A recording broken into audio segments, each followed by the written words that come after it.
எப்படிங்க எல்லாரும் ராம நாமத்தை சொன்னோமோ அதே போல அங்க இருக்கிறவா அத்தனை பேரும் கண்ணை மூடிண்டு பகவான்கிட்ட பிரார்த்தனை பண்ணிட்டு ராம நாமத்தை பக்தியோடு சொன்னார்களாம். கொஞ்ச நாள் ஆனப்புறம் கண்ணை திறந்து பார்த்தால் என்ன ஆச்சரியம்னா, எந்த குழந்தை உயிர் இல்லாம படுத்துட்டு இருந்ததோ அந்த குழந்தை எழுந்து உட்காந்துட்டு கையை தட்டிண்டு சிரிச்சுட்டு ராம் ராம் ராம் ராம்னு ராம நாமத்தை சொல்லிட்டு இருந்ததான். அப்படி மிருத்யுவையும் ஜெயிக்கக்கூடியது இந்த ராம மந்திரம்ங்கிறது. தியாகராஜ சுவாமி ஒரு கீர்த்தனையில சொல்றாராம். எப்படி சொல்றாருனார், చింతిస్తున్నాడే యముడు చింతిస్తున్నాడే அப்படின்னு ஒரு கீர்த்தனை. இந்த கீர்த்தனையில என்ன சொல்றாரு அப்படின்னா, ஒருத்தர் சிந்தனையில இருந்தாராம். யாருன்னார், யமுடு. யமன் ஆழ்ந்த சிந்தனையில இருந்தாராம். எப்படின்னா அப்பதான் அந்த யமலோகத்துல இருக்கிற யம பரிவாரங்கள் எல்லாம் பேசிட்டு இருக்கா, யம தூதர்கள் எல்லாம் இருப்பா இல்லையா, அவள் எல்லாம் பேசிட்டு இருக்காளே, உனக்கு எங்க டியூட்டின்னு ஒருத்தன் கேட்டான். எனக்கு அண்ணன்டே டியூட்டின்னு அவன் சொல்றான். இவன் சொல்றான், எனக்கு இந்த பக்கம் போட்டிருக்கா, அப்ப நம்ம 2 பேரும் சேர்ந்து போக முடியாது போல் இருக்கு இந்த தரம் அப்படின்னு. உனக்கு நைட் டியூட்டியா டே டியூட்டியாங்கிறான். அவள் சொல்றா, இன்னைக்கு எனக்கு நைட்டுன்னார், எனக்கு டே டியூட்டி அப்படின்னு அவளுக்குள்ள பேசிட்டு இருக்கா. சலன்னு பேசிட்டு இருக்கா. யமன் எதையுமே கவனிக்காத தலையை குனிஞ்சுண்டு ஏதோ ஆழ்ந்த சிந்தனையில இருந்தாராம். ஒரு தூதன் வந்து சொல்றாரு, என்ன யம தர்மராஜா, தர்மராஜான்னு பட்டம் வேற யாருக்காவது கொடுத்து பார்த்திருக்கா? ராமன் தர்மத்தை நிலைநாட்டினார்னு சொல்றோம், ராம தர்மராஜான்னு சொல்றா? ராமன்னு தான் சொல்றோம், ராஜா ராமன்னு சொல்றோம், ராம ராஜ்யம்னு சொல்றோம். ஆனா ராம தர்மராஜான்னு சொல்லல. கிருஷ்ணன் அரசாட்சி கிருஷ்ண தர்மராஜான்னு சொல்றோமா? சுந்தரேஸ்வரர் அரசாட்சி பண்ணினார், சுந்தரேஸ்வர தர்மராஜான்னு சொல்லியிருக்கோமான்னா. ஏன் அப்படின்னா இந்த தர்மராஜாங்கிறப்பட்ட யமனுக்கு மட்டும்தான். ஏன்னா யமன் மாதிரி தர்மத்தை யாராலையும் கடைபிடிக்க முடியாது. யமனே காலத்திலையும் உங்களை குலதெய்வமா வச்சு நான் வழிபாடு பண்ணியிருக்கேன். எல்லா வாரம் உங்களுக்கு நன்னா தேங்காய் பால் பாயசம் பண்ணியிருக்கேன், நைவேத்தியம் பண்ணியிருக்கேன். அதெல்லாம் மனசுல வச்சுக்கோங்க. 101 வாரம் எங்க ஆத்துல ஒரு டெலிவரி ஆக போறது, அது வரைக்கும் என்ன கொஞ்சம் வெயிட் பண்ண வச்சிருங்க, நீங்க நினைச்சிட்டு போகாதீங்க அப்படின்னா உங்க டேட்டுக்காக விட்டுட்டு போவார்னு நினைக்கிறாளா? அதெல்லாம் கிடையவே கிடையாது. என்ன வேணாலும் நீங்க சொல்லிட்டு போங்க, உங்களுக்கான டைம் அவ்வளவு தானா. வருவார், வந்து வேலையை பார்த்துட்டு கிளம்பிட்டே இருப்பார். நாளைக்கு வரேன் ராத்திரி வரேன்னு சொல்லிட்டு எல்லாம் வரமாட்டார். வாட்ஸ்அப் இன்ஃபர்மேஷன்லாம் வராது நமக்கு. அவ்வளவுதான், வருவார், வேலையை முடிச்சுட்டு கிளம்பிட்டே இருப்பார். அந்த அளவுக்கு தன்னுடைய கர்மத்தில் தர்மம். அதனால தான் யம தர்மராஜான்னு பேர் அவருக்கு. அப்படிப்பட்ட யம தர்மராஜா சிந்தனையில இருக்கார். இவர் போய் கேட்டாராம், என்னாச்சு, ஏதோ வருத்தமா இருக்கிறாப்புல இருக்கேன்னார். எல்லாம் உங்க ஆரவாரத்தை குறைங்கோ, அவா உங்க கையில வச்சுட்டு கேளே, பாச கயிறு அது இதுன்னு எல்லாத்தையும் தூக்கி எல்லாம் பரன் மேல போடுங்கோடான்னாராம். யம தர்மராஜனா இப்படி சொல்றதுன்னார். ஆமா யமன் தான் சொல்றேன், ஏன்னா எனக்கும் ஒரு யமன் வந்தாச்சுன்னாரு. அது எப்படின்னா, ஜனங்கள் எல்லாம் இப்போ பூலோகத்துல கலியுகத்துல ராம நாமத்தை சொல்லிட்டு அவாவா கான்கிரீட் பாதைய மோட்ச லோகத்துக்கு போட்டு இருக்கா. ஒரு பயம் நம்ம பக்கம் வரப்போறது இல்லை. அதனால நீங்கள்லாம் இந்த மாதிரி ஆரவாரம் பண்ணி கொண்டாடுறதை நிறுத்துங்கன்னு சொல்றாருன்னு தியாகராஜ சுவாமி చింతిస్తున్నాడే யமுடு చింతిస్తున్నాడேன்னு ஒரு கீர்த்தனையில சொல்றாராம். அப்படி மிருத்யுவையும் ஜெயிக்கக்கூடியது ராம மந்திரம் அப்படிங்கிறது ராமதாசருடைய இந்த சரித்திரத்துல வந்து நம்ம தெரிஞ்சுக்கலாம். ராமதாசருக்கு ரொம்ப நாளா ஒரு ஆசை மனசுல இருந்துருக்கு. என்ன ஆசை அப்படின்னு சொன்னா, நிறைய மகான்கள் சமகாலத்துல இருந்திருக்கா. சமகாலத்துல ஒருத்தருக்கு அப்படி இருந்துப்பா. புரந்தரதாசரும் அன்னமையாவும் சமகாலத்துல இருந்தவா. அவ ஒருத்தருக்கு பேசிண்டு பாடிண்டு எல்லாம் பண்ணியிருக்கா. அதே போல தியாகராஜ சுவாமி, முத்துசுவாமி தீட்சிதர், ஷியாமா சாஸ்திரி எல்லாம் பார்த்தேன்னா கிட்டத்தட்ட ஒரே காலத்துல இருந்து பார்த்தா. முத்துசுவாமி தீட்சிதர், ஷியாமா சாஸ்திரி, அதே போல தியாகராஜ சுவாமி, கோபாலகிருஷ்ண பாரதி, இந்த மாதிரி சமகாலத்துல மகான்கள் சந்திப்புங்கிறது ஒண்ணு உண்டு. அந்த மாதிரி பத்ராச்சலம் சுவாமிக்கு என்ன ஒரு ஆசை அப்படின்னு சொன்னா, அவருக்கு கபீர் தாசர்கிட்ட ராம நாம உபதேசம் எடுத்துக்கணும்னு ஒரு ஆசை. அவருடைய மனசுல அப்படி ஒரு எண்ணம் இருக்கு. பகவான்கிட்ட நினைச்சுட்டே பிரார்த்தனை பண்ணிட்டே இருக்கார். அவருடைய பிரார்த்தனை நிறைவேற்றுவது போல அந்த பக்கம் கபீர்தாசர் வர்றார். கபீர் வடக்கலனா இருக்கார். காஷி கபீர்தாசருடைய ஒரு பெருமை இங்க நிலக்கொண்ட பல்லால இருக்கிறவருக்கு எப்படி தெரியும் அப்படின்னு கேட்கலாம். அப்பெல்லாம் சோசியல் மீடியா கிடையாது, ஃபேஸ்புக் அதெல்லாம் ஒன்றும் கிடையாது. இன்னைக்கு இருக்கிற மாதிரி இன்ஃபர்மேஷன் நியூஸ் சேனல் டிவி எதுவும் கிடையாது. ஆனால் எப்படி தெரியும்னா பேச்சு வாக்கில் காத்து வாக்கில் ஒரு சமாச்சாரம் போகிறதுன்னு சொல்கிறோம் இல்லையோ, அந்த மாதிரி பேச்சில் ஒவ்வொரு ஊரில் அவர் போகிறச்ச அவரை பற்றி பேசி அந்த ஊருக்காரா அவள் சொந்தக்காரா வெளியூர்லேருந்து வந்திருப்பா அவள்கிட்ட சொல்லி அப்படி வாய் வழியாக அவருடைய பெருமை நாடு முழுக்க பரவி இருக்கு கபீர்தாசரை பற்றி. அப்போ கபீர்தாசர் நிலக்கொண்டபல்லா அந்த கோல்கொண்டா சமஸ்தானம் அந்த பக்கம் வரார். இவர் போய் தரிசனம் பண்ணுறாராம் கபீரை. கபீர்தாசருக்கு இவரை பார்த்த உடனே தெரிஞ்சு கொடுத்து, ஏன்னா அவரும் ஞானி தானே. இன்னைக்கு ஒரு வார்த்தை நம்ம சொல்கிறோமே டெலிபத்தின்னு சொல்கிறோம் இல்லையா, ஒரே கலரில் ரெண்டு பேர் கோயின்சிடென்டலாக ட்ரெஸ் போட்டுட்டு வந்தா டெலிபதி அப்படின்னு சொல்கிற மாதிரி சொல்கிறோம். நீ என்ன பண்ணுறன்னு எனக்கு தெரியும்னு சொல்வது போல அந்த மாதிரி மகான்களுக்குள்ள அது எப்பவுமே அலர்ட்டாக இருந்துருக்கும். ஒரு மகான் வந்தால் இன்னொரு மகானுக்கு தெரிஞ்சுடுமா. ஒரு மகான் அப்படின்னா இன்னொரு மகான் பார்த்த உடனே இவர் மகான்கிறத கண்டுபிடிச்சிடுவா. ஏன்னா அவளுக்கு அப்படி ஒரு சித்தி உண்டு. அந்த நாம அவளுக்கு கொடுத்தது, அந்த பக்தி அவளுக்கு கொடுத்தது, அது எல்லாமே அந்த மாதிரி பார்த்த உடனே இவர் மகானுபாவர் அப்படிங்கிறது அவருக்கு நன்னாவே தெரிஞ்சது. எல்லாரையும் அனுப்பிச்சுட்டு அவரை கூப்பிட்டாராம். ராமதாசரை கூப்பிட்டு ஏகாந்தமா உங்களுக்கு என்ன வேணும்னு கேட்டார். அடியேனுக்கு தங்களுடைய வாக்கில் இருந்து ராமநாம உபதேசம் வேணும்னாராம். ஏன்னா கபீர்தாசர் ராமநாம உபதேசத்துக்காக எவ்வளவு பிரயத்தனப்பட்டார்னு தெரியும் இல்லையா. ராமானந்தர்னு சொல்லக்கூடியவர் காசியில கேதார் காட்ல அவருக்கு அந்த உபதேசம் ஆறுது. அப்படி பாதத்தால ஒரு அழுத்து தெரியாம அழுத்திடுறார். இவர் படிக்கட்டுல படுத்துட்டு அழுதுன்னு இருக்காராம். ஒரு ராமநாம உபதேசம் வாங்கிக்கிறதுக்கு கூட லாய்க்கு இல்லையானா, அப்படி ஒரு ஈனப்பிறவியா நான் ஏன் உயிரோடு இருக்கணும்னு வேதனைப்பட்டு கேதார் காட் படியில படுத்துட்டு கபீர் அழுதுன்னு இருக்கார். ராத்திரி நேரம் ஆல்மோஸ்ட் அந்த முகூர்த்தம் பிரம்ம முகூர்த்தம் வர போற டைம், ஒளியே கிடையாது, கங்கை பிரவாகமா ஓடின்னு இருக்கு. ராமானந்தருக்கு ராமன் காண்பிச்சு கொடுத்துட்டார். அவரோட ஆசிரமத்துல ஒரு பக்தனுக்கு அவமானம் நடந்திருக்கு. யாருக்கு? கபீருக்கு தான் அவமானம் நடந்திருக்குங்கிறத காமிச்சு கொடுத்துட்டார். ராமானந்தருக்கு அதனால மனசுல வேதனை. என்னடா அது, அந்த கபீரை நான் எப்ப பார்ப்பேன்னு தெரியலையே, எப்படி இந்த பாபத்துக்கு ஒரு விமோச்சனத்தை தேடுவேன்னு அவர் சியாராம் சியாராம் சியாராம் சியாராம்னு சொல்லிட்டே நடந்து வரார். அதே கேதார் காட்ல. அப்படி கேதார் காட்ல நடந்து வரும் பொழுது ஒரு தலையின் மேல காலை வச்சு சியாராம் அப்படின்னார். அதிர்ச்சியில தலையை மதிச்சுட்டார் இல்லையா, அதிர்ச்சியில சியாராம் சியாராம்னார். பார்த்தா ஒரு உருவம் எழுந்து நிக்கிறது. அது யாருன்னா கபீர். கண்ணில் தாரையா ஜலம் கொட்ட இருக்கு. அப்ப சொல்றார், தெரியாம மிதிச்சுட்டேன்னார். இல்ல இல்ல, பகவத் சங்கல்பம் பாருங்கோ, உங்களை தேடி ஆசிரமத்துக்கு வந்து ராமநாம உபதேசம் வாங்கிக்கணும்னு நினைச்சேன், அது பாத தீட்சையோட கிடைக்கணும்னு இன்னைக்கு அடியேனுக்கு ஒரு பாக்கியம். அதனால அப்படின்னு உடனே கபீரான்னார். ஆமான்னு சொல்ல அப்படி கபீர்தாசர் அவ்வளவு பிரயத்தனப்பட்டு தான் அவருக்கு ராம மந்திர உபதேசம் ஆச்சு.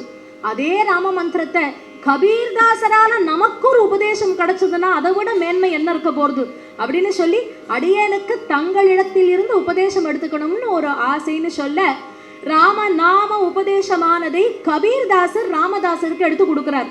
அப்படி சொல்றார், ஜயது ஜயது மந்திரம் ஜன்ம சாஃல்ய மந்திரம்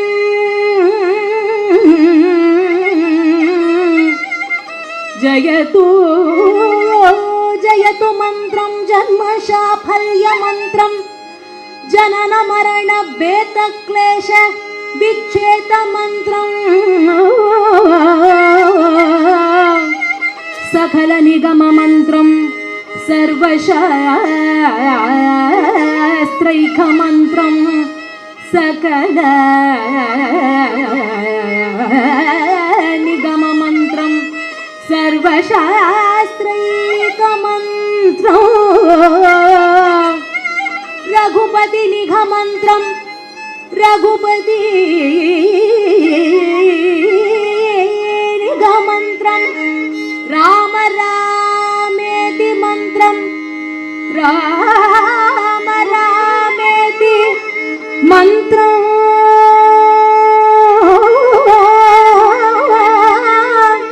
ராம ராமேதி மந்திரம் ராம ராமேதி மந்திரம் ராம ராம ராம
ஜயது ஜயது மந்திரம் ஜன்ம சாஃபல்ய மந்திரம். ராம மந்திரம் எப்பேற்பட்டதுன்னு சொல்லி உபதேசம் கொடுக்கிறாராம். நமக்கெல்லாம் வெற்றி அப்படிங்கிறது வேணும்னா ராம மந்திரம் தான். அதனால தான் ஸ்ரீ ராம ஜெயம்னு ஆஞ்சநேய சுவாமி தாயார் சீதையின் இடத்துல சொன்னதை நம்ம எல்லாரையும் எழுத சொல்றோம். ஏன்னா ராமனுக்கும் ஜெயம்தான், ராம மந்திரத்துக்கும் எப்பொழுதுமே ஜெயம்தான். அதனால ஆரம்பிக்க வச்சையே ஜெயது ஜெயது மந்திரம் ஜன்ம சாஃபல்ய மந்திரம். நமக்கெல்லாம் ஒரு சாஃபல்யம்னா இந்த ஜென்மத்துல அதுதான் ராம மந்திரம் தான் அப்படின்னு ஜனன மரண பேத கிளேஷ விச்சேத மந்திரம் சகல நிகம மந்திரம் சர்வ சாஸ்திரைக்க மந்திரம்னுட்ட. ராம மந்திரம் தான் வேதம் அப்படின்னு சாஸ்திரமும் ராமநாமம் எல்லாமே ராமநாமம் என்று அதை உபதேசம் பண்ணினாராம். பரம சந்தோஷத்தோடு தாரக மந்திர உபதேசமானதை எடுத்துண்டு ராமதாசர் ஊர் பக்கம் வரார். அப்படியே இருந்துருந்தா அவர் கதையை நம்ம எல்லாம் சொல்லியிருப்போமா? அதனால பகவான் என்ன பண்ணினார்னா ஸ்ரம திசையை கொடுத்தார்னு சொல்றார். எப்பொழுதுமே நமக்கு எல்லாம் ஒரு கஷ்டம் வருது அப்படின்னு சொன்னா பகவான் கை விட்டுட்டார்னு அர்த்தம் இல்ல, பகவான் கிட்ட வந்துட்டு இருக்காருன்னு அர்த்தம். ஏன்னா சந்தோஷமா இருந்துட்டோம்னா அவர் நம்ம பக்கத்துல இருக்கணும்னு பல நேரத்துல நினைக்க மாட்டோம். ஆனா நமக்கு ஒரு வருத்தம் வரும்பொழுது பகவானே துணையிரு துணையிரு துணையிருன்னு சொல்லி கைய பிடிச்சுட்டே இருப்போம் இல்லையா? அவர் நம்ம பக்கத்துல வராருன்னு அர்த்தம். அந்த மாதிரி ஸ்ரம திசைய கொடுத்தாராம். ஸ்ரம திசை அப்படின்னா என்ன? எல்லாம் சொத்து என்னெல்லாம் இருந்ததோ அத்தனையும் போச்சு. அன்றாடம் ஒரு ரூபாய் சாப்பாடுக்கு கஷ்டப்படுறாராம். ஏன்னா வருமானம் இல்லை, என்ன பண்றதுன்னு தெரியல. ஏதோ கிடைக்கிறது நீரை சாப்பிட்டு தீர்த்தத்தை சாப்பிட்டு அப்படி அந்த குழந்தையும் அதே மாதிரியே வச்சுட்டு என்ன கிடைக்கிறதோ அதை வச்சுட்டு இருந்துட்டு இருக்கா. ஆனா மனசுல ஒரு கிளேஷம் ஏற்படுறது. ஏன்னா ராம நவமி உற்சவம் வருது. உற்சவத்தை நடத்தணுமோ இல்லையோ? உற்சவத்தை நடத்தணும்னா அதுக்கு பிரயத்தனப்படணுமே, நிறைய செலவுகள் இருக்கு இல்லையா? உற்சவம் தானே அப்படின்னு சொல்லிட முடியாது. இப்போ மாமா இங்க அவ்வளவு அழகா பண்ணிட்டு இருக்கா, அத்தனை பேருமா சேர்ந்து அவரோட துணையில. இல்லைன்னா அவரை கேட்டு பாருங்க, இதுல எவ்வளவு கஷ்டம் இருக்குன்னு ஒரு நாள் தனியா உபன்யாசம் பண்ணலாம். ஒரு நாள் பத்தாது அதுக்கு. அவ்வளவு கஷ்டம். ஒரு உற்சவம் நடத்துறதுங்கிறது அவ்வளவு எளிமை இல்லை. அதனால எல்லார்ட்டையும் நான் விஞ்ஞாபிக்கிறது என்ன, ஒன்னே ஒண்ணுதான். உற்சவங்கள் நடத்தும் பொழுது நம்மளால ஆனது அவளுக்கு என்ன பண்ண முடியுமோ, சின்ன வேலையா இருக்கலாம், ஒரு டம்ளர் தூத்தம் எடுத்துட்டு வந்து கொடுக்கறதா இருக்கலாம், அதை பண்ணுவோம். நம்மளால அதை கூட பண்ண முடியலையா, அதை குறை சொல்லாம இருக்கிறதுக்கு முயற்சி பண்ணுவோம். எதுவாக இருந்தாலும் பகவத் சமாச்சாரம் தானே. பகவத் சமாச்சாரத்தை குறை சொல்றதுக்கு நமக்கெல்லாம் என்ன யோக்கியத்தை இருக்கு இல்லையா? அதனால ஒரு உற்சவம் நடக்கிறதுனா முன்ன பின்ன இருக்கத்தான் இருக்கும். ஏன்னா நிறைய பேர் சேர்ந்து பண்றது அப்படித்தான் இருக்கும். அப்படி இருக்கிறச்சு நம்ம பாத்துல ஒரு நாள் சமையலே அந்த பாடுபடுறது நமக்கெல்லாம். ஒரு நாள் ஒரு கூட்டு வைக்கிறதுக்குள்ள நம்ம படுற பாசி பருப்பு போடுறதா துவரம் பருப்பு போடுறதா. பாசி பருப்பு போட்டா பிள்ளைக்கு பிடிக்காது, துவரம் பருப்பு போட்டா பொண்ணுக்கு பிடிக்காது. அதுக்கே அவ்வளவு சண்டை மண்டை உடையிறது. கடைசியில என்ன பண்ணிடுறோம், கூட்ட வேண்டாம் காயா பண்ணணும் பண்ணிட்டு போயிட்டு இருக்கோம். அப்போ அந்த மாதிரி ஒரு சமையல், ஒரு ஆத்து நிர்வாகமே அவ்வளவு கட்டம்ங்கிறச்ச ஒரு உற்சவம் எவ்வளவு கட்டம். அதனால நம்மளால ஆனது சப்போர்ட் பண்ண முடியறனாலும் அதை பத்தி குறை சொல்லாத இருக்கிறதுக்கு முயற்சி பண்ணுவோங்கிறது தான் விஞ்ஞாபனம். அந்த மாதிரி இப்ப ராம நவமி உற்சவம் பண்ணியாகணும், அதுக்கு திரவியங்கள் வேணுமே. தனம் திரவியம் இல்லாத எப்படி பண்ணது? என்ன பண்றது? நம்ம விரும்பின தீர்த்தத்தை சாப்பிட்டுக்கலாம், ராமா இந்தா அப்படின்னு அவருக்கு அதை கொடுக்க முடியுமா? ஒரு வாழைப்பழமாவது வாங்கி வச்சு நேவேத்தியம் பண்ணணும், ஒரு வெத்தலைப்பாக்கு தேங்காய் வச்சாவது நிவேதனம் பண்ணணுமே. என்ன பண்ணுறதுன்னு தெரியலன்னு யோசிச்சுட்டு இருக்கிறச்சா வாத்து மாமி வந்தாலும் அனுகூலமானவள் ரொம்ப. அவ சொல்றா, உங்க மனசுல இருக்கிற கஷ்டம் எனக்கு புரியறது, ஒரு யுக்தி சொல்லலாமா உங்களுக்குன்னா. நீ என்ன யுக்தி சொல்ல போறேன்னா? இல்லை, நான் சொல்றத கோவப்படாத கேளுங்க. உங்க மனசுக்கு நான் சொல்ல போற யுக்தி அவ்வளவு ஸ்லாகிச்சு இருக்க போறது இல்லைங்கிறது எனக்கு நன்னாவே தெரியும். ஆனாலும் ராம நவமி உற்சவம் இல்லையா, நம்ம பெரியவாள்லாம் விடாத பண்ணியிருக்கா, அதனால அதற்காக நீங்க இதை பண்ணலாமேன்னா. என்னது அப்படின்னா, உங்க மாமாக்கள் 2 பேர் இருக்காளே இல்லையா, உங்க மாமாக்கள் 2 பேர் இருக்காளே, அவ தானேஷா மன்னனிடத்துல தானே பிரதம மந்திரிகளா இருக்கா. அந்த சமயத்துல அரசாட்சி பண்ணது ஒரு முசல்மான் மன்னன், அபுல் ஹாசன் நவாப் தானேஷான்னு பேர் அவருக்கு. அந்த தானேஷாவின் இடத்துலதான் காமாம்பாவுடைய சகோதரர்கள் பிரதம மந்திரிகளாக வேலை பார்த்துட்டு இருக்கா. நல்ல பொசிஷன். அவ சொல்றத மன்னன் கேட்பார் அந்த மாதிரி. அப்ப அவளுக்கு நல்ல வசதி இருக்கோ இல்லையோ, நீங்க ஏன் போய் அவள்கிட்ட இந்த தடவை உற்சவத்துக்கு உதவி கேட்க கூடாதுன்னு. அவர் சொல்றார், யாச்சகம் போய் கேட்பாளான்னா. யாச்சகம் போய் கேட்கலாமா அப்படின்னா. அவர் சொல்றா, உங்களுக்கு வேணும்னு கேட்கலையே, எனக்கு வேண்டும்னு யாச்சகம் கேட்கணும்னு சொல்லல, ராமனுக்காகத்தானே கேட்க சொல்றேன். பகவத் காரியமா யாச்சகம் எடுத்தா சத்தியம் நல்லது தானே, அதனால அதை பண்ணுங்கோளேன்னா. சரி, நீ சொல்றதும் வாஸ்தவமாக தான் படுறது, வேற வழியும் நமக்கு இல்லை, நான் போய் மாமாக்கள்கிட்ட பேசி பார்க்குறேன்னு சொல்லி அங்கேருந்து வரார். மாமாக்கள் 2 பேரும் ஒரே மருமான், அவ்வளவு ஆனந்தம். கோபண்ணா வா, எப்படி இருக்க, இப்பத்தான் இந்த பக்கம் உனக்கு வழி தெரியறதான்னா. இல்லை மாமா, அங்கே எல்லா வேலைகள் அது இதுன்னு இருந்துட்டு இருக்கு, சம்சாரம் ஒரு மாதிரி போயின்னு இருக்கு மாமா அப்படின்னார். சரி, இவ்வளவு தூரம் வந்திருக்கியே, என்ன சமாச்சாரம் சொல்லு, முக்கியமாக எதுவும் இல்லாமல் வரமாட்டியே இவ்வளவு தூரம்னா. நல்ல ஒரு சமயோசிதம், நல்ல சாத்துரியம் உண்டு ராமதாசருக்கு. அவர் என்ன பண்ணினார், நீங்கள் உற்சவத்தை நடத்தணும், அதற்கு உதவி பண்ணுங்கோ அப்படின்னெல்லாம் சொல்லலை. ஏன்னா அந்த மாதிரி சொல்லும் பொழுது நமக்கு என்ன சொல்றதுன்னு ஒரு சூழல் ஏற்படும் இல்லையோ, பளிச்சுலவா சரின்னு சொல்ற மாதிரி நம்ம போய் பேசணும். அப்போ சாத்துரியமாக சொல்றார், மாமா நீங்க 2 பேரும் மகா பாக்யசாலிகள். என்னடா பாக்யசாலிங்கிற? ஆமா, பாருங்கோ, உங்களுக்கு தெரியுமோ இல்லையா, நம்ம பாத்துல ராம நவமி உற்சவம் காலங்காலமா பண்ணிட்டு இருக்கோமே, அது உங்களுக்கு தெரியுமோ இல்லையோன்னா. ஆமாண்டா, நான் கூட வந்திருக்கேனே நிறைய தரம், ஜம்முன்னு நடக்குமேன்னா. அந்த உற்சவம் இந்த வருஷம் ஜாம் ஜாம்னு நீங்க நடத்தணும்னு ராமன் பிரியப்பட்டிருக்காருன்னு விட்டாரா ஒரே போட. ராமன் அப்படி பிரியப்படுறாரு பாருங்கன்னார். மாமாக்கள் 2 பேரும் பார்த்தா, பரவாயில்ல, நம்ம சாத்துரியத்துல அங்கேயும் இருக்கு போல் இருக்கு. இல்லைன்னா மந்திரியா உட்கார முடியுமா, தானேஷா மாதிரி மன்னன்ட்டு அதுவும்.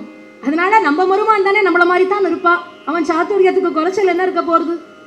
சரிடா, இந்த வருஷம் உற்சவத்தை நாங்க நடத்திடுறோம்னுட்டா. அப்புறம் 2 பேருமா உள்ள போய் என்னவோ பேசிண்டா. என்ன பேசிண்டா, இப்படியே வருஷா வருஷம் வந்து கேட்டுட்டா நமக்கு என்ன பண்றது. அதனால ஒண்ணு பண்ணுவோம், அவனுக்கு உத்தியோகம் இருக்கிறதா தெரியல, அதனால தான் அவன் இந்த கஷ்டத்துல இருக்கான். அதனால என்ன பண்ணுவா, அவ அப்பா பத்ராச்சலம்ல தாசில்தார் வேலை அவ அப்பாவுக்கு இருந்தது. அந்த பத்ராச்சலம் தாலுக்குனுடைய தாசில்தார் வேலையை இவனுக்கு கொடுத்துடுவோண்டான். இவனுக்கு கொடுத்துட்டு இவனை பத்ராச்சலத்துக்கு அனுப்பிடுவோம் அப்படின்னு சொல்ல, அவர்கிட்ட அந்த சமாச்சாரத்தையும் சொல்ல இவருக்கு 1+1 மாதிரி ஆயிடுத்து. ஏன்னா ராமநவமி உற்சவம் நல்லபடியா நடக்கிறதுங்கிறது ஒரு சந்தோஷம், அதை விட பெரிய சந்தோஷம் பத்ராச்சலம் போறோங்கிறது. ஏன்னா அந்த பத்ராச்சலம் ராமனிடத்துல தான் அவருக்கு அவ்வளவு உயிர், பிராணம்னா பத்ராச்சலம் ராமன் தான். ஏன்னா அவ அப்பா சொல்லி சொல்லி அந்த ராமனை பார்த்து அவ்வளவு ஒரு ஆனந்தம் அவருக்கு, எப்படா பத்ராச்சலம் போவோன்னு இருந்துருப்பார். அப்போ இவருக்கு அந்த தாசில்தார் பதவி, பத்ராச்சலம் போகிறோன்னு உடனே ஒரு பரமானந்தம். உற்சவாதிகள் எல்லாம் நன்னா முடிச்சுண்டு அங்கேருந்து கிளம்பி பத்ராச்சலம் கிளம்பினார். பத்ராச்சலம் போறார், போற வழி நெடுக கீர்த்தனைகளை பாடிண்டே போயின்னு இருக்கார்.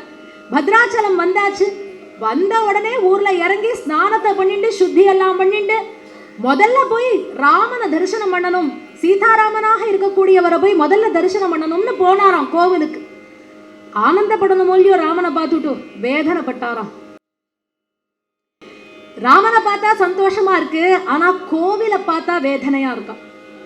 அப்படி கிளமடைஞ்சு போயிருக்கு கோவில். இப்படியாவது இந்த கோவிலுக்கு திருப்பணி பண்ணணும், கோவிலுக்கு எல்லாம் சரியாக்கணும், புனருத்தாரணம் போல இந்த கோவிலுக்கு எல்லாம் ஸ்ரேயஸா பண்ணி பழைய மாதிரி ஐஸ்வர்யமா இந்த கோவிலை மாத்தணும். என்னாச்சு, ஏன் இங்க ஒரு பூஜைகள் சரியா நடக்கிறது இல்லையா, இல்ல என்ன, ஏன் என் ராமன் இப்படி இருக்கார் இந்த இடத்துல, ஜாஜ்வல்யமா இருக்க வேண்டிய ராமன் ஒளிமயமே இல்லாத அழுது வடிஞ்சுட்டு இப்படி இருக்கே, ஒட்டடை அடிக்க கூட ஆள் இல்லையா இங்க அப்படின்னு வேதனைப்பட்டாராம். முதல் வேலை எனக்கு என்ன, இந்த கோவிலை சரி பண்றதுதான் எனக்கு வேலைன்னு முழு மூச்சா அந்த வேலையில இறங்கினாராம். அதற்கு முதல்ல பணம் வேணுமோ இல்லையோ, இந்த பத்ராச்சலம்ல இருக்கிற அத்தனை ஜனங்களையும் ஒண்ணு திரட்டினாராம். அத்தனை பேர்ட்டையும் சொல்றார், அவாவா உங்களால முடிஞ்சதை கொடுங்கோ, உங்களால முடிஞ்சதை கொடுங்கோ, நம்ம எல்லாருமா சேர்த்து இந்த கோவிலை புதுப்பிக்கலாம். ஏன்னா கோவில் நன்னா இருந்தா தான் ஊர் நன்னா இருக்கும், இல்லைன்னா ஊர் நன்னா இருக்காது. அதனால கோவிலை புதுப்பிக்கலாம், அவாவா என்ன முடியறதோ கொடுங்கோ அப்படின்னார். இப்ப ஜனங்கள் எல்லாம் சொல்றா, இந்த சமயம் எங்களுக்கு விளைச்சல் இன்னும் ஆகலை, நீங்க என்ன பண்ணுங்க, இந்த கப்பத்துக்குன்னு நாங்க ஒரு பணம் கொடுப்போம், கப்பத்துக்கான பணத்தை கட்டுறதுக்கு அவகாசம் இருக்கு, ஆனா அதை நாங்க வச்சிருக்கோம், அந்த கப்பத்துக்கான பணத்தை எல்லாம் தரோம், நீங்க சேர்த்து போட்டு எல்லாம் பண்ணிடுங்க. அதுக்கப்புறம் விளைச்சல் வந்த உடனே திரும்ப எங்களுக்கு வரும் இல்லையா, அதை வச்சு அந்த கப்பம் பணத்தை நம்ம மாத்தி வச்சுடலாம், அதற்கு பதிலாக வச்சுடலாம், செலவழிச்ச பணத்தை திருப்பிடலாம் அப்படிங்கிறான். சரி, இவரு என்ன பண்ணினார், 6 லட்சம் கட்டி வராகன், 6 லட்சம் கட்டி வராகன் அந்த பணத்தை பார்த்தார். ஆஹா, பணம் ராமருக்கு சமர்ப்பணம் நுட்டார். இந்த பணம் ராமருக்கு தான் அப்படின்னு சொல்லி ராமருக்கு சமர்ப்பணம் பண்றேன்னு சொல்லி 6 லட்சம் கட்டி வராகனை வச்சு கோவிலை புதுப்பிக்கிறது என்ன, பெயிண்ட் அடிக்கிறது என்ன, வாகனங்கள் என்ன, நகைகள் என்னன்னு அவ்வளவு அழகா எல்லாம் பண்ணி கும்பாபிஷேகத்துக்கு வந்தாச்சு. கும்பாபிஷேகம் ஏற்பாடுகள் எல்லாம் கோலாகலமா இருக்கு. அத்தனை பாகவதா எல்லாம் வந்திருக்கா, ஹரிகதை பண்றவ எல்லாம் வந்திருக்கா. பகவன் நாம ஸ்மரணம் இருந்துட்டே இருக்கணும் அப்படின்னு சொல்லி அத்தனை பேருக்கும் சாப்பாடு, வரவாளுக்கெல்லாம் அங்க சாப்பாடு. இவ்வளவு அற்புதமா இருக்கு. அது ஏதோ இந்திரலோகம் போல இருந்ததாம் பத்ராச்சலம். அவ்வளவு அழகா இருக்கு பத்ராச்சலம். மனசுல அப்பதான் சந்துஷ்டி ஏற்படுறதாம். அப்பா, ஒரு தரியா கும்பாபிஷேகம் போறது அப்படின்னு அந்த கும்பாபிஷேகமும் நல்லபடியா ஸ்ரேயஸா முடியறது. சரி, இதெல்லாம் ராமதாசர் பண்ணட்டும்னு தானிஷா சும்மா இருப்பாரா? அவர் அக்கௌண்ட்ஸ் எல்லாம் பார்த்துட்டு இருக்கார். எந்தெந்த ஊர்ல இருந்து டாக்ஸ் எல்லாம் வந்திருக்கு அப்படின்னு பார்த்துட்டே இருக்கார். பத்ராச்சலத்துல இருந்து வர வேண்டிய பணம் வரல இன்னும். தானிஷா அவருடைய நிதி மந்திரி ஜெயதேவர்னு பேரு. இந்த ஜெயதேவரை கூப்பிட்டு சொல்றார், நீர் போய் என்னன்னு பார்த்துட்டு வாங்கோ, பத்ராச்சலம் மட்டும் இன்னும் கப்பம் கட்டல, அந்த கப்பம் என்ன ஆச்சுன்னு போய் கேட்டுட்டு வாங்கோ, இல்லைன்னா அவரை கையோட அடிச்சுட்டு வாங்கோன்னா. ஜெயதேவர் வரார். பார்த்தா கும்பாபிஷேகம் கோலாகலமா நடந்துட்டு இருக்கு. இவர்கிட்ட போய் சொல்றார், ராமதாசரேன்னார். வாங்கோ வாங்கோ ஜெயதேவரே, கும்பாபிஷேகத்துக்கு நீங்க வந்தது ரொம்ப சந்தோஷம், முதல்ல சாப்பிடுங்கன்னார். அப்புறம் எதுவா இருந்தாலும் பேசலாம்னு பந்தியில போய் உட்காந்து ஜெயதேவர் சாப்பிட்டாரோ இல்லையோ அவ்வளவுதான். எந்த வேலையா வந்தோங்கிறதே அவருக்கு மறந்து போயிடுது. ஏன்னா அவ்வளவு அமக்களமான ஒரு சாப்பாடு. எல்லாத்தையும் சாப்பிட்டுட்டு இவர் கிளம்புறச்ச போயிட்டு வாங்கோ அப்படிங்கிறச்ச இவர் என்ன விஷயமா வந்தேன்னு கேட்டார். அவர் சொல்றார், இல்ல மன்னன் பத்ராச்சலமுடைய கப்பம் என்ன ஆச்சுன்னு கேட்டுட்டு வர சொன்னார். அப்போ பார்த்தார், இப்படி சுத்தி காமிச்சார். இந்த பெயிண்ட் எல்லாம் பார்த்தேளா, நன்னா இருக்கான்னார். வசதியா இருக்கே. ராமனுக்கு போட்ட நகையெல்லாம் பார்த்தேளோ, லக்ஷ்மணன், தாயார் சீதை, பரத சத்ருகுணா எல்லாருக்கும் நகையெல்லாம் பார்த்தேளான்னா. ஓ நன்னா இருக்கே. வாகனங்கள் எல்லாம் புதுசு புதுசா இருந்ததே பார்த்தேளா? ஓ எல்லாம் பார்த்தாச்சு. சாப்பாடு நன்னா இருந்ததா? திவ்யமா இருந்ததுன்னு. அது எல்லாத்துக்கும் தான் அந்த கப்பா பணத்தை யூஸ் பண்ணினேன்னார். எதெல்லாம் பார்த்தேளோ அதெல்லாம் அந்த கப்ப பணத்துல இருந்து தான் அப்படின்னார். அவர் சொல்றார், நீங்க சத்காரியத்துக்கே பிரயோஜனப்படுத்தி இருந்தாலும் அரசாங்க பணத்தை சொல்லாது கை வைக்க கூடாது. சத்காரியமாகவே இருக்கட்டும், கும்பாபிஷேகமாகவே இருக்கட்டும், மன்னன்ட்ட ஒரு வார்த்தை நீங்க சொல்லியிருந்தேன்னா அவரே அதற்கு என்னங்கிறத பார்த்திருப்பார். இல்ல இவ எல்லாம் பணம் வந்துடும், விளைச்சலான உடனே பணம் வந்துடும், திருப்பிடலாம்னு சொன்னா அது விளைச்சலுக்கு கொஞ்சம் நாள் ஆகுது இல்லையா? வானம் பார்த்த பூமி, அதற்கு சற்று நாள் ஆகிறது. வந்த உடனே பணத்தை உங்கள்கிட்ட கொடுத்துடுறேன், எங்கேயும் போகிறது இல்லை, இங்கே தானே இருக்கேன்னு. இதை நீங்களே வந்து மன்னன்ட்ட சொல்லுங்க, நாங்க சொல்ல முடியாதுன்னு. சரி நானே வரேன்னு கிளம்பினாராம். பத்ராச்சலத்துல இருந்து கிளம்பினார். கும்பாபிஷேகம் முடிஞ்சு கிளம்பினார். கிளம்பி வந்தார். தானிஷா பார்த்தார். ரண்டி ரண்டி கோபன்னகாரு ரண்டி பாவுனாரான்னார். அதெல்லாம் சௌக்கியம், எல்லாமே நன்னா இருக்கும் அப்படின்னார். என்னாச்சு, கப்பம் இன்னும் வரலையே, உங்க கணக்கு என்னாச்சுன்னார். நடந்தவற்றையெல்லாம் சொல்றார். தானிஷா பார்த்தார். நல்ல விஷயமாக இருக்கலாம், கோவில் அதெல்லாம் வாஸ்தவம் தான். ஆனா ஒரு தாசில்தாராக இருந்து அந்த பொசிஷன்ல நீங்க செய்யக்கூடாத ஒரு தவறை பண்ணிருக்கீள். என்ன இருந்தாலும் அரசாங்க பணம், அரசாங்க பணத்தில் கை வைக்க கூடாது, அது தவறு. யார் ஒருவர் அரசாங்க பணத்துல கை வைக்கிறாளோ அவளுக்கு தண்டனைகள் ரொம்பவே உண்டு. அதனால நீங்க எவ்வளவு நல்லவராக இருந்தாலும் சத்காரியமே பண்ணாலும் என்னால உங்களுக்கு உதவி பண்ண முடியாது அப்படின்னு சொல்லி அவரை காராகிரகத்துக்கு அனுப்புறார். காராகிரகத்துக்குள்ள தள்ளினார். இருட்டு காராகிரகம்னா அப்படி ஒரு இருட்டு, இத்தினோண்டு வெளிச்சம் வராதான், அவ்வளவு இருட்டு. ரொம்ப கஷ்டப்படுறார். காராகிரகம்னு சொல்லியாச்சுன்னா அந்த பனிஷ்மெண்ட்டுக்கு உண்டான ரூல் எல்லாம் உண்டு, அடிக்கிறதுல இருந்து எல்லாம் உண்டு அவளுக்கு.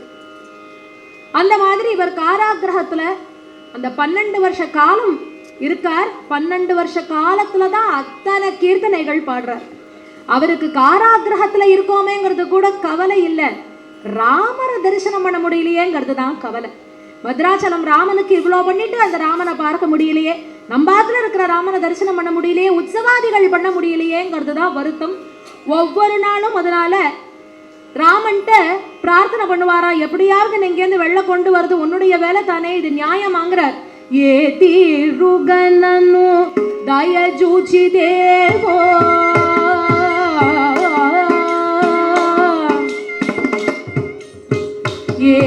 ಏತಿರುಗನನು ದಯಜೂಚಿ ದೇವ ಇನ ವಂಶೋದಮ ರಾಮ ಏತಿರುಗನನು ದಯಜೂಚಿ ದೇವ ಇನ ವಂಶೋದಮ ರಾಮ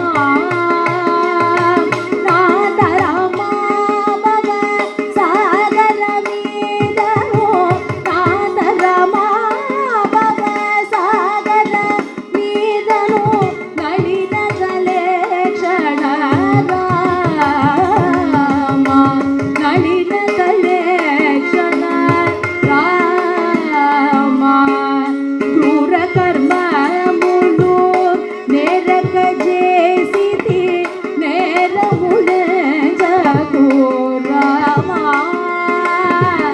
ಕ್ರೂರ ಕರ್ಮ ಮುಳ ನೇರಕ ಜೇಸಿತಿ ನೇರ ಮುಳಜತು ರಾಮ ದಾರಿದ್ರ್ಯము పరిహారము సేయవే దారిద్ర్యము పరిహారము సేయవే దైవ శిఖామణి రామ దైవ శిఖామణి రామ ఏతిరుగనను దయజూచి దేవా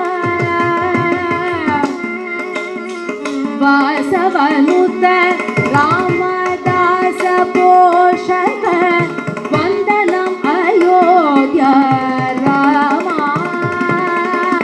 ವಾಸವನುತ ರಾಮದಾಸ ಪೋಷಕ ವಂದನಂ ಅಯೋಧ್ಯ ರಾಮ ದಾಸಾರ್ಚಿತ ಮಾಗಭಯಂ ವಸಂಗಲೇ ದಾಸಾರ್ಚಿತ ಮಾಗಭಯಂ ವಸಂಗಲೇ ದೈವ ಶಿಖಾಮಣಿ ರಾಮ ದೈವ ಶಿಖಾಮಣಿ ರಾಮ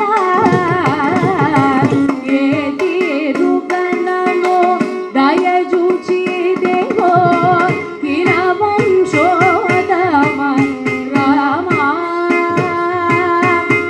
ರಾಮ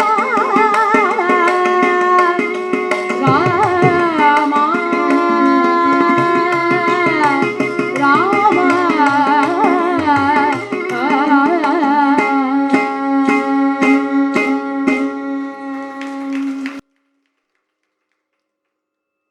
ஏதிருகனனு தயஜூச்சி தேவோ உன்னை விட்டா எனக்கு தயை காண்பிக்க யார் இருக்கா? எப்பேற்பட்ட கர்மம் பண்ணிருந்தாலும் எவ்வளவு பாவங்கள் பண்ணிருந்தாலும் உன்னுடைய நாமம் எல்லாவற்றிலிருந்தும் கரை சேர்க்கும்னு சொல்கின்றாரே. அப்படி இருக்கும் பொழுது ஒவ்வொரு நாளும் இந்த காராகிரகத்துல நான் பாடுபடுறேனே, அது உனக்கு புரியலையா, தெரியலையா, இல்ல தெரிஞ்சும் பேசாம இருக்கியா? வாஸ்து வந்தா நீ ரொம்ப நியாயவாதி தான், இல்லைன்னு சொல்லல. நியாயமா இருக்கக்கூடிய நீ அரசாங்க பணத்துல கைய வச்சா தப்புன்னு தான் சொல்லுவ. எனக்காக வந்து வக்காலத்து நீ வாங்க மாட்டேன்னு எனக்கு நல்லா தெரியும். ஆனா கூட உன் மேல இருக்கிற ஆசையில எது சரி எது தவறுன்னு எனக்கு தெரியல. நான் செய்யற தப்பெல்லாம் என்ன? கொள்ளையடிச்சு எனக்கா? உனக்கு பண்ணணுங்கிறது தானே எனக்கு எண்ணமாக இருந்தது. எல்லாமே உனக்கு வேணும், ராமனுக்கு செய்யணும். ஆரம்ப காலத்துல இருந்தே அந்த கிளிய 12 நாள் அடைச்சேன்பா இல்லங்களை. 12 நாள் அடைச்சிட்டு இதுக்கு ஆகாரம் போடாத இருந்தேனா? வேளா வேலைக்கு அதை நன்னா தானேப்பா பார்த்துட்டேன். ராம நாமாவை தானேப்பா சொல்ல வச்சேன். இதெல்லாம் பண்ணது ஒரு குத்தமா? இது கூட ஒரு ஆசையில தானேப்பா பண்ணினேன். ராம நாமத்தை கிளி சொல்லி கேட்கணுங்கிற ஒரு ஆசை தானே. ஏதோ இந்த பைத்தியம் இப்படியெல்லாம் இந்த ராமன் மேல இருக்கிற ஆசையினால பண்ணிடுத்து அப்படின்னு மன்னிச்சு எனக்கு ஒரு வழிகாட்டப்படாதோ? அதற்கு தானே நீ தெய்வ சிகாமணின்னு பேர் வச்சுட்டு இருக்கியே, டைட்டில் வச்சுட்டு இருக்கியோ இல்லையோ? டைட்டில் வச்சுட்டா அதுக்கு ஏத்தாப்புல நடந்துக்கணும். தெய்வ சிகாமணி, யார் ஒருவர் மன்னிக்கின்றார்களோ அவர் தானே தெய்வம். அப்போ மன்னிப்பவர்களுக்கெல்லாம் சிகாமணி, தெய்வ சிகாமணியா நீ இருந்துட்டு இருக்கியே. என் மீது சற்று தயையை காண்பிக்கப்படாதான வேதனைப்படுறார். கெஞ்சி பார்க்கிறார். முதல்ல ராமன் அதற்கு ஒன்றும் சகாயமா இல்லைன்னு புரியுது. அடுத்து என்ன பண்ணினார் தெரியுமா? கொஞ்சம் கோபமா சொல்லி பார்க்கிறார். நீ என்னை காப்பாத்துற உத்தேசம் இருக்கா இல்லையா சொல்லு அப்படின்னு சொல்லி பார்க்கிறார். அப்படியும் வரல. இதெல்லாம் தாண்டின ஒரு நிலை இருக்கு, விரக்தின்னு ஒன்று இருக்கோ இல்லையோ. இந்த விரக்திங்கிறது எப்படி தெரியுமா? சில பேர் சொல்லுவா நன்னா இருங்கோ அப்படின்னா ஒரு விதம், நன்னா இருங்கோ அப்படின்னு சொல்லுவா இல்லையா? அந்த நன்னால என்னங்கிறது நமக்கு புரியும். அந்த மாதிரி விரக்தி ஏற்படுறது. விரக்தி ஏற்பட்டு என்ன சொல்றாரு தெரியுமோ? எந்த கையால உனக்கு எல்லாம் பண்ணினேனோ அந்த கையை நன்னா அடிக்கிறா. மருதாணி போட்ட மாதிரி சௌக்கியமா இருக்கான்னு பாரு, நன்னா இருக்கோ இல்லையோ பாரு பாரு, உன் கண்ணுக்கு எல்லாம் நன்னா தான் இருக்கும்னார். அப்பா அப்பா దెబ్బలకు అబ్బా అబ్బా దెబ్బలకు నోర్వలే నోర్రా, అబ్బా అబ్బా దెబ్బలకు నోర్వలే నోర్రా, జప్పు సేయకున తప్పిపాయ నోర్రా, జప్పు సేయకున తప్పిపాయ నోర్రా, అబ్బా అబ్బా దెబ్బలకు నోర్వలే నోర్రా.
అబ్బా అబ్బాంగర్ வலி தாங்க முடியல. அவர் சொல்றார், அட்டே நின்ன பூஜிச்சுன சேதுல.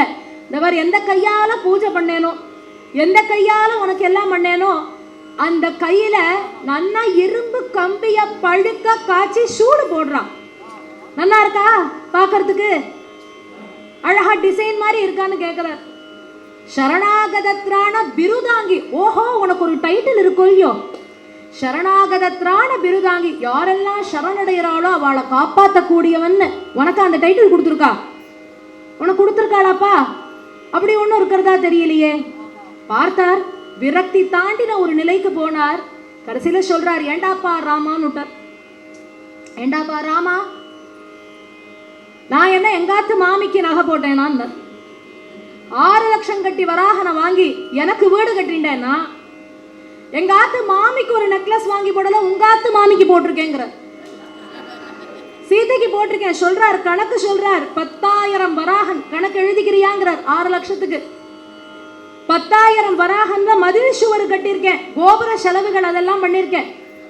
10,000 வராகன் பரதனுக்கு ப்ரூச் போட்டிருக்கேன். தேவையாடா நேக்கு? என் குழந்தைக்கு நான் ஒண்ணு வாங்கி கொடுத்தது இல்லடா. கடுக்கான் கூட வாங்கி கொடுத்ததில்லை என் குழந்தைக்கு. உன் தம்பிக்கெல்லாம் ப்ரூச் போட்டிருக்கேன்டா. நிலைமைய பாத்தியா? பரதனுக்கு ப்ரூச் போட்டிருக்கேன். 10,000 மோகராக்கு சத்ருக்னனுக்கு அரைஞான் கயிறு வாங்கி கொடுத்துருக்கேன். அடுத்து சொல்றார் 10,000 வராகனுக்கு லக்ஷ்மணனுக்கு முத்து ப்ரூச். அடுத்து 10,000 வராகனுக்கு புளிய இலைகள் போன்ற வடிவில் ப்ரூச். வகை வகையா வாகனம்.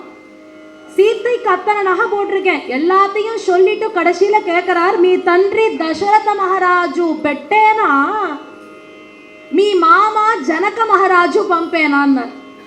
ஏண்டாப்பா இத்தனையும் யாரு? உங்க அப்பா தசரதன் போட்டாரா இல்ல உங்க மாமனார் ஜனகர் போட்டாரா? அத்தனையும் நான் போட்டிருக்கேன். அவர் கீர்த்தனத்துல இருக்கு. இக்ஷ்வாக்கு குலதிலகாங்கிற கீர்த்தனத்துல மென்ஷன் பண்றார் என்னெல்லாம் பண்ணிருக்கேன்னு அவரே சொல்றார். சொல்லிட்டு கேட்கிறார், இத்தனையும் உனக்கு தானே பண்ணிருக்கேன். கடைசியில என் நிலைமைய பாத்தியா? எந்த கையில வகை வகையா வாங்கி போட்டேனோ வகை வகையா அவ போடு போட்டிருக்கா. நன்னா அடி அடின்னு அடிக்கிறா. பார்த்து நன்னா சந்தோஷப்படு. இன்னுமா திருப்தியால நோக்கு. இவ்வளவு அடி வாங்குறேனே இப்படி எல்லாம் திட்டுறார். கடைசியில சொல்றார், இவ்வளவெல்லாம் திட்டுறேனேன்னு நினைச்சுக்காதப்பா, வலி தாங்காத கத்துறேன். வலி தாங்க முடியல. அடிக்கிற அடியும் பழுக்கிற பழுப்பும் தாங்க முடியலடா அப்பா, அதனால வலியில கத்துறேன். உன்னை விட்டா யார் கதி அப்படின்னு சொல்லிட்டு யோசிச்சாராம். ஓஹோ, இவர்கிட்ட பேசுறத விட நன்னு புரோவமணி செப்போ நாரி சிரோமணி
கடைசியில என்ன பண்ணினார்? கலியுக தர்மம் அப்பதான் ஞாபகத்துக்கு வந்தது.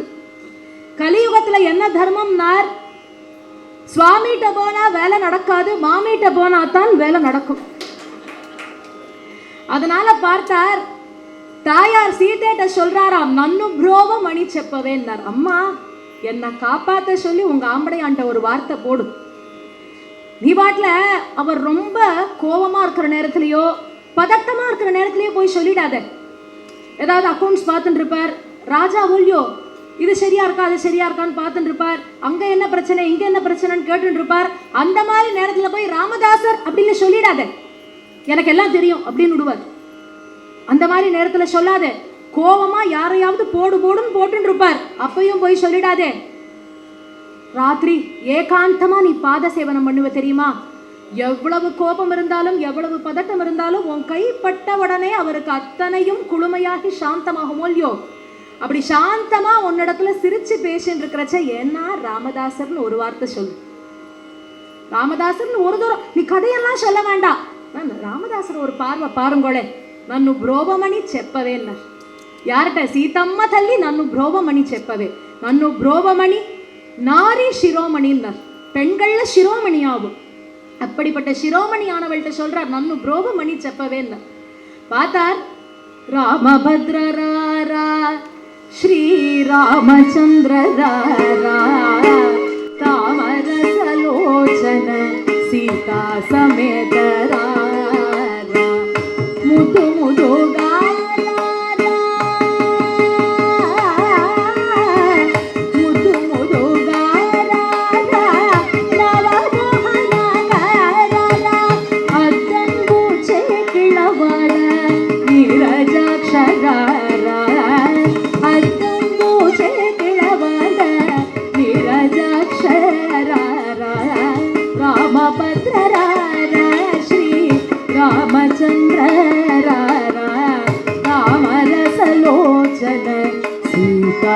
சமேத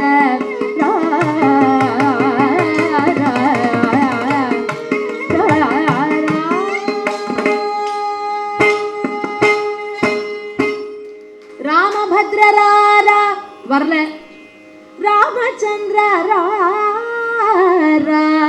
வரல, தாமரசலோச்சன சீதா சமேத அப்படின்னார். சீதா சமேதன்னார். ஆரோ நம்மளை கூப்பிடுறாளேன்னு தாயார் பார்த்தாளாம். சீதா சமேதன், அந்த சீதாங்கிற வார்த்தை ஒரு இடத்துல வந்ததுக்கு தாயார் பார்த்தார். நன்னு புரோபமணி செப்பவேன்னார்.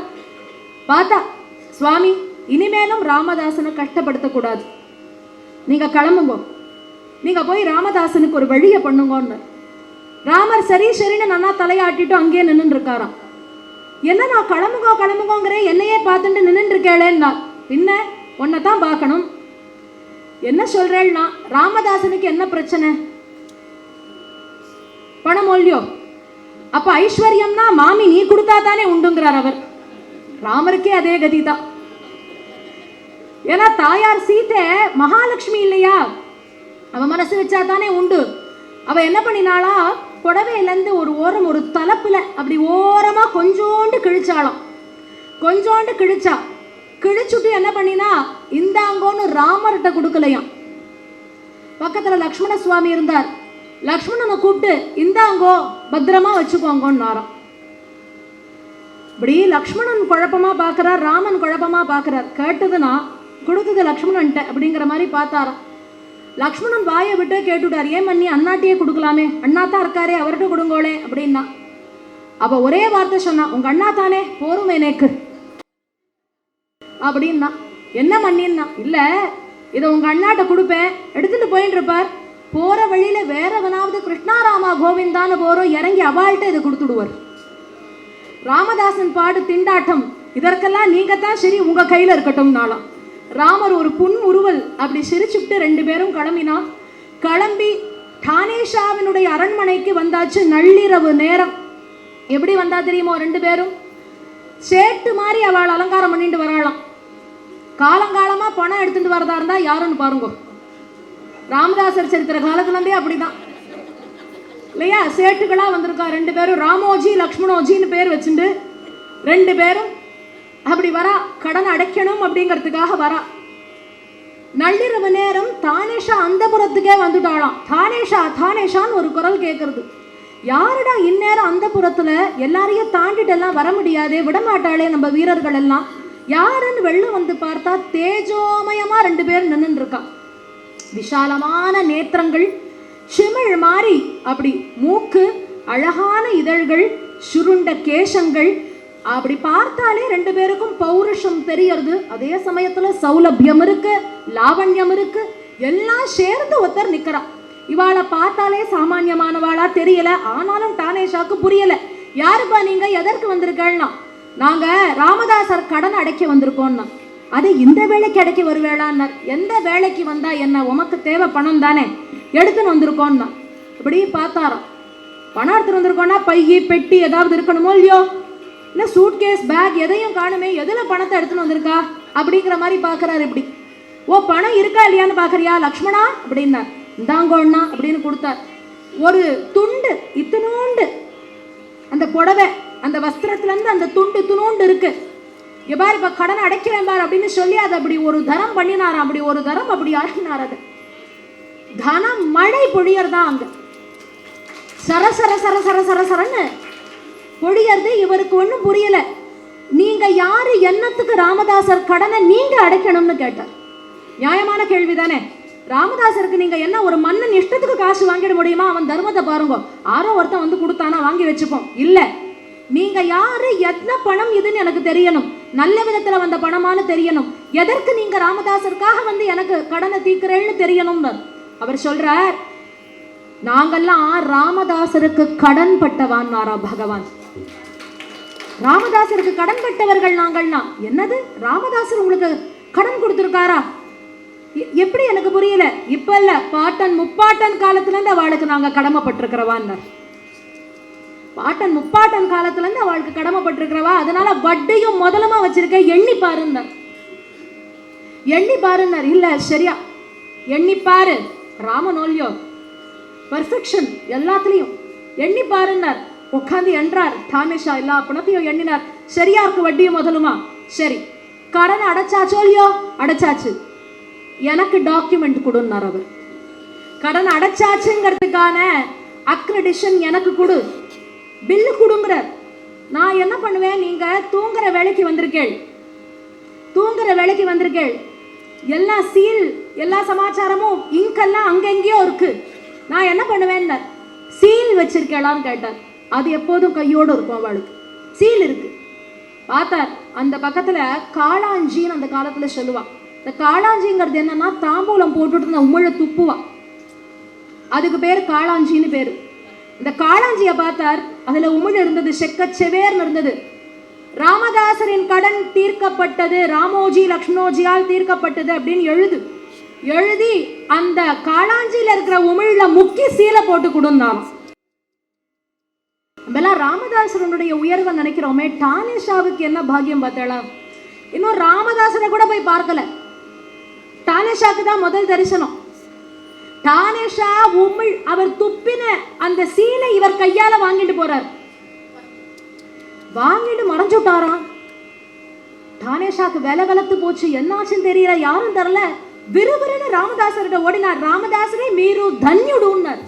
மீரு தன்யுடு, என்னப்பா சொல்றேன், இந்த வேலைக்கு எங்க வந்தேன்னார். இல்ல உங்க கடனை பகவானே வந்து அடைச்சுட்டார், ராமலக்ஷ்மணானே வந்து அடைச்சுட்டா உங்க கடனை அப்படின்னார். அவர் சொல்றார், ஹா நேனு தன்யுடு காது மீரே தன்யுடுன்னார். நான் தன்யன் கிடையாது, நீர்தாயா தன்யன். உங்க கண் முன்னாடி வந்து நின்னு பேசி தொட்டு கையில இருந்து வாங்கிட்டு போயிருக்காரே ஐயா, என்னை விட நீதாயா தன்யன்.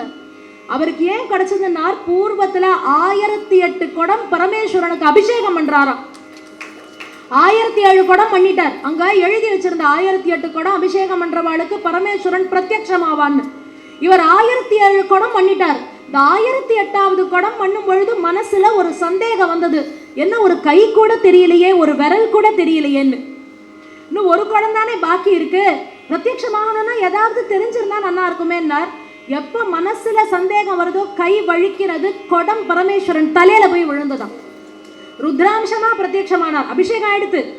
அதனால அவர் என்ன சொல்றார், முசல்மானாக நீ பிறப்ப, ஆனா 1008 பண்ணதுக்கு ராமபிரானுடைய தரிசனம் கிடைக்கும்னு சொல்ற. அதனால முதல்ல தானேஷாவுக்கு அந்த தரிசனம் கிடைக்கிறது. அப்படி தானேஷாவை பார்த்து மீரு தன்யுடுன்னார்.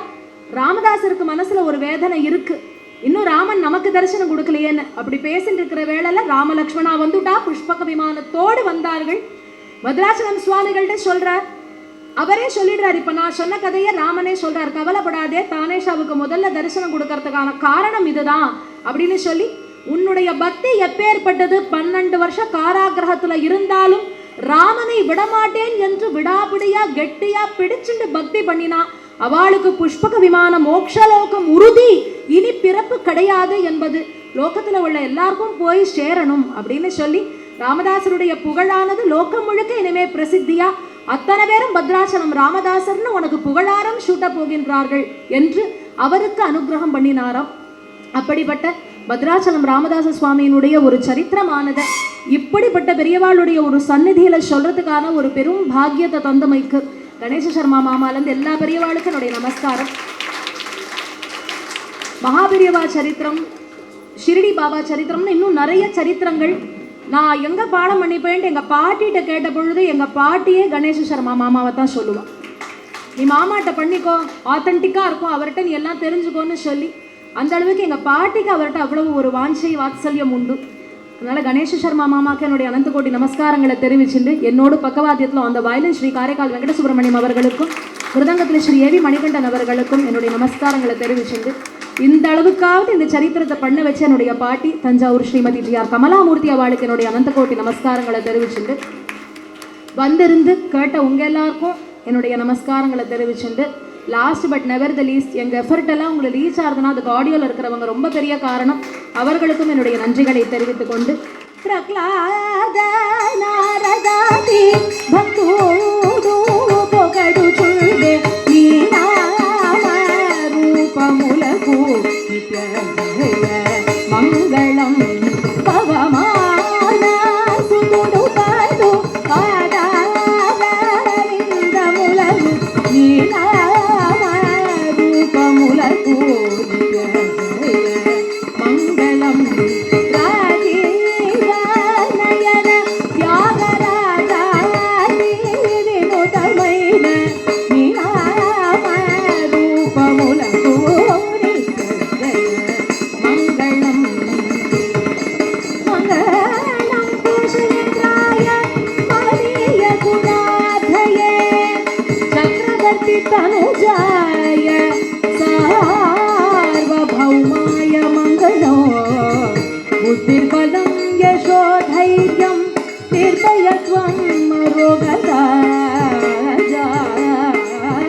பெரியவா சரணம்.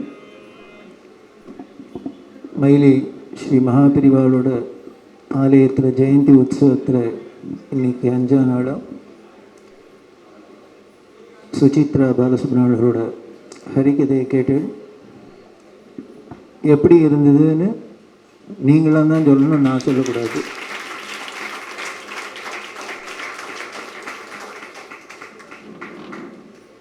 ஏன்னா இவ பாட்டி இதே ராமதாஸ் சரித்திரம் சொல்லியும் கேட்டிருக்கேன், இப்போ பேத்தி சொல்கிறதையும் கேட்டிருக்கேன். சுசித்ராட்ட இன்னைக்கு சொல்கிறதே என்ன வேணும் அப்படின்னு கேட்டால், பாட்டியோட மாஸ்டர் பீஸ் பத்ராஜல ராமதாஸ் சரித்திரம் சொல்லணும் அப்படின்னு அழ அடிச்சிருவோம். அதுவும் அந்த குழந்தை கஞ்சி தொட்டியில் விழுந்துடுத்து அப்படின்னு சொல்கிறதே, அவள்லாம் கதை சொல்லி அழாத போனவளே கிடையாது. அப்படி அழ அடிச்சிருவாள். இன்னும் நிஜமாகவே நம்ம கண்ணை எதிர்க்க அப்படி ஒரு ஆக்சிடெண்ட் நடந்தாப்பில் பிக்சரைஸ் பண்ணி அப்படி சொல்லுவாள். அப்படி ஒரு ஹரிகதா அவாணி அப்படின்னா அவள் பாட்டி இனிமேல் ஒரு காலத்தில் ஊரே கலக்கின்றா, இப்போ பேத்தி கலக்கின்றிருக்கா.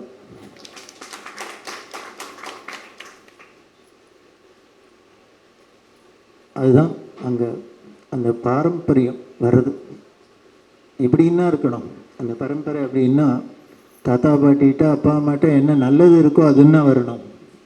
அவர் மாதிரியே கோச்சிக்கிறார், உங்கள் அப்பா மாதிரியே இருக்கு அப்படின்னு சொல்லக்கூடாது. பாட்டி மாதிரி கதை சொல்கிற, பாட்டி மாதிரி நாம சொல்கிற, தாத்தா மாதிரி இருக்கு அப்படின்னா பூஜை பண்ணுற அப்படின்னா வரணும் ட்ரெடிஷன். அது அந்த குடும்பத்துக்கு. அதே மாதிரி பாட்டியோட குணத்தை நேர அனுபவிச்சதுனால சொல்கிறோம். பெரிய வித்வான், ஆனால் எவ்வளவு அடக்கமாக இருந்தால் இன்னொருத்தட்ட போய் சொல்லி அவள்கிட்ட கேட்டுக்கோ இவாள்கிட்ட சொல்லு அப்படின்னு சொல்கிறா அப்படின்னா அவளுக்கு எவ்வளவு அடக்கம் இருக்கணும். நான் சொன்னேன், பெரியவா சரித்திரத்தை ஹரிகதையாக உங்கள் வாயால் பண்ணணும் அப்படின்னு ஆனை மட்டும் நான் ட்ரை பண்ணேன். அப்போ சொன்னான், நான் வேணால் உங்களுக்கு சொல்லித்தரேன், நீங்கள் தான் சொல்லணும் அப்படின்னு. அதுக்காக முதல்ல 1-2 சொல்லித்தனம் பண்ணிவிட்டு மீனாட்சி கல்யாணம் முதல்ல சொல்லித்தரேன் அப்படின்னு மீனாட்சி கல்யாணம் சொல்லி கொடுத்து இன்னும் டேப்பில் அப்படியே வச்சுருக்கேன். அப்படி ஒரு குணம், அப்படி ஒரு குணம். அப்படி மணிக்கணக்காக பேசியிருப்போம். அதே மாதிரி எந்த குழந்தைகள் யார் பண்ணினாலும் அப்படி நம்மள்கிட்ட புகழ்ந்து போடுவாள். இந்த வருஷா புவனேஸ்வரி அப்படின்னு அந்த குழந்தை இன்னைக்கு பண்ணின்னு இருக்கா பிரமாதமாக.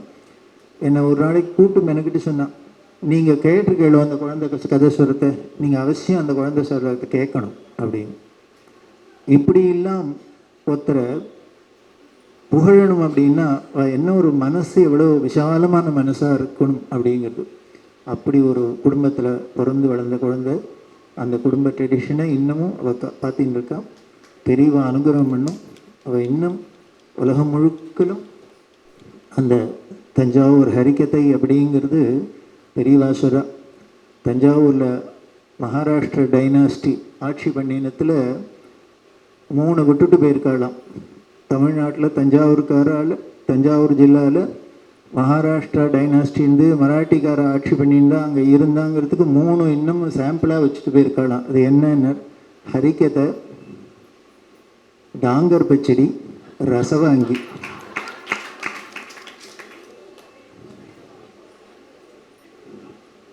இந்த 3 பிடிக்கலன்னு சொன்னான்னா அவனுக்கு ரசனை இல்லாதவன்னு அர்த்தம், ஜடம்னு அர்த்தம். அவள் மராட்டிக்கார இருந்ததுக்கு என்ன அப்படின்னா இந்த 3 இருக்குது, ஹரிகதை இருக்குது, டாங்கர் பச்சடி இருக்குது, ரசவாங்கி. இது 3ஐயும் விட்டு போயிருக்கான்னு தெய்வத்தின் குரலில் பெரியவாளோட. இவரையுமே இதுக்கு மேலே பிஹெச்டி பண்ண முடியாது. அப்படி இருக்கக்கூடிய அந்த ஹரிகதை ஒரு உயர்ந்த ஒரு கலை. அந்த உயர்ந்த கலை எப்படி பக்தியை நமக்கு இசையோடு சேர்த்து வளர்க்குறா, அதுதான் அங்கே முக்கியம். அங்கே இசையும் வளர்றது, சங்கீதமும் வளர்றது, ஒரு பெரிய கலை வளர்றது, எல்லாத்துக்கும் மேலே பக்தி வளர்றது. எந்த ஒரு கலையாக இருந்தாலும் பக்தியை வளர்க்கலைன்னா அதால் பிரயோஜனம் இல்லை. அப்படி ஒரு உயர்ந்த ஒரு கலை. அதில் இவளுக்கு இவ்வளவு ஒரு பாண்டித்யம் இருக்குது. இப்படி ஒரு அருமையான ஒரு ராமதாஸ் சரித்திரம் கேட்டோம். முந்தா நேற்றுக்கு தாமல் மாமி கிருஷ்ணரோட பிரபாவத்தை சொன்னால் அதில் ஒரு இனம் இன்றைக்கி ராமரோட பிரபாவம் அதில் ஒரு இருக்கும். அவளுக்கு நன்றி தெரிவித்து கைமாறா என்ன பண்ணுறதுன்னு தெரியல. அதனால பெரியவா பிரசாதத்தை சேர்க்குறோம். பெரியவா தான் அவளுக்கு எல்லாம் பண்ணணும். என்ன பத்ராஜல் ராமதாஸ் கதை சொன்னால், ஏன்னா அவர் சொல்லிட்டார் என்கிட்ட என்ன இருக்குது அப்படின்னு. அதனால் அவர் சொன்னார், சீதையிட்ட நீ சொல்லி கொஞ்சம் ரெக்கமெண்ட் பண்ணு அப்படின்னு. అద్రిజా వినుతురు భద్రగిరీషుడు నిద్రమేలు కొలువేళ్ళ నెనదరే బోధించి அவர் தூங்க போகிறதே அரை தூக்கத்தில்கிட்ட என்னை பற்றி நல்லா போதனை பண்ணுங்கிறார். அதில் என்ன சொன்னேன்னு, நாரி சிரோமணி ஜனகுனி கூத்துறா அப்படின்னு. ஜனகரோட பொண்ணே. இந்த பொன்மநாட்டிகளுக்கெல்லாம் மட்டும் பிறந்தாத்து பேர் அப்பா பேரை சொன்னால் தான் கொஞ்சம் குஷி வரும். ஏன்னா தசரதரோட மாட்டு பொண்ணை என்னை பற்றி சொல்லுன்னு சொல்லக்கூடாதோ, அவ்வளோதான் டேஞ்சர். அதனால் ஜனகரோட பொண்ணே பொம்மநாட்டியிலே சேர்ந்தாலும் என்னை பற்றி கொஞ்சம் ரெக்கமெண்ட் பண்ணிங்கிறப்பில் அந்த பிறந்தாத்து பெருமை ஸ்திரீகளுக்கு தான் தெரிகிறது. அப்படி இருக்கக்கூடிய அவளுக்கு பெரியவா நிறையா எல்லாம் கொடுக்கணும் அப்படின்னு பிரார்த்தனை பண்ணி நாம் அவளுக்கு மரியாதை பண்ணுவோம்.